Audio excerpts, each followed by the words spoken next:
Sivaya Nama Tiruchitrambalam. Welcome back to our discussion on Sokkanatha Venba. Today we are going to discuss verse number 51. It's a lovely verse. It's more towards the experiential verse. The verse goes this way. Aarkku Kidaikkum அடியேன் முன் வந்து மறைக்கு ஏற்க கருத்துக்கு இசையவே யார்க்கும் தெரிவறியா வேதசிகை சித்தா உரைத்தாய் அறியா சொக்கநாதா. Today's verse talks about a beautiful experience that our Guru had received from Lord Shiva. When a Guru is appearing in front of us, usually they give us a mantra. The upadesam that they are giving us, the initiation that they are giving us is usually in the form of a mantra. So two things should happen at this point in time. One, the Guru has to give us a mantra which is not deviating from the Vedas and Agamas. So they are going to give us this particular mantra, and at the same time our maturity must be good enough to grasp this particular inner meaning of the mantra. So when a Guru is giving us, for example, the first level Diksha, which is also always taken as the starting initiation into Saivism, they give us a mantra. Say for example, they are giving us Namah Shivaya. When you are receiving this mantra, Namah Shivaya, the first thing we need to do is start uttering that, and not just uttering it for the sake of doing it, but we have to start understanding what do we mean by Na, what do we mean by Ma, what do you mean by Si, etc. Which means we need to start visualizing Lord Nataraja in the form of mantra. So anytime we utter this mantra, when we chant this mantra, the first thing that we need to get in our mind is Lord Nataraja in the form of mantra. Once we start practicing this, our mind tunes into this, then our Guru will look at our maturity level and give the second mantra. So there are two things here. One is, according to the maturity level of the disciple, the Guru has to give the right mantra in the right meaning and in the right way.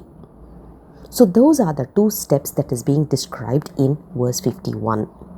So here our Guru says, Lord Shiva came directly as a Guru and he gave Upadesham, which is basically the Upanishads. Because whenever we talk about Veda, Agamas, those are something that Saivism is always trying to uphold. So he gave me this Upadesam, which is basically Upanishads. So what Lord Shiva did was, he made it very clear for me in the way that I could grasp the inner meaning of the Upanishads. Which is also to say, oh Lord Shiva, you did a wonder here. That is why there is a noun which is called as Siddha, in which Lord Shiva is being represented. Our Guru is calling Lord Shiva as Siddha, which means the one who is part of my intellect, who stays in my intellect and make sure that all the inner meaning is being grasped in the correct way. So he is being there in my intellect. The next one is, in many of the earlier verses we have seen, our Guru has called himself as the way my heart is, my thought process is like a rock. So when you talk about getting something inside a rock requires a little bit of a magical power. That is also called as Siddha. So Lord Shiva has done a magical work in getting my stone heart melting towards him and understand and grasp the inner meaning of his Upadesh.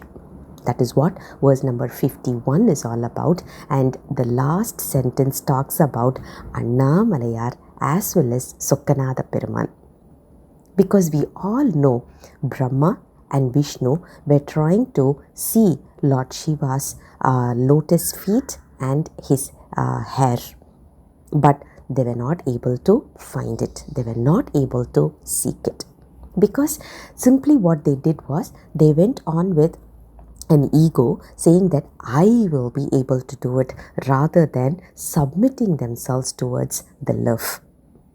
So here our Guru says Lord Shiva is someone who is a Sokkanatha Peruman, the most beautiful person in this universe, and at the same time he is the one who stands as Annamalayar, which even Lord Vishnu was not able to identify. That is what concludes verse number 51. I'll come back again with the next verse very soon. Until then, Sivaya Nama, Tiruchitrambalam.